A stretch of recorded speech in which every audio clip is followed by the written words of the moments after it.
So if you are facing the apps stopped working and crashing continuously on your Android device, then you can simply follow these steps to solve the issue. So for that reason, let me just open up to the settings and simply scroll it down, and here into the apps settings you need to tap on that.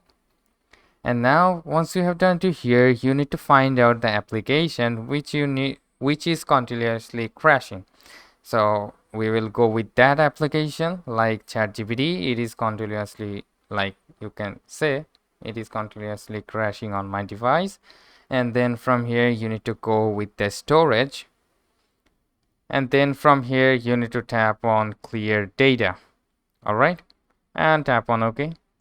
Now it probably solves your issue of crashing, but if not, then you can go back and search for Google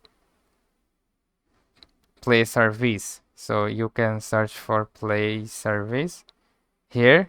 Here is the Google Play Service. You need to tap on these, and then once again go with the storage here, and then from here you need to tap on clear cache, and once again tap on the manage storage here. Then again from here you need to tap on clear all data. So tap on it and confirm it. Then it will might fix the issue of your apps stopped working or crashing on your Android device. So hope this video helps. If yes, please leave a like and we'll see you next time.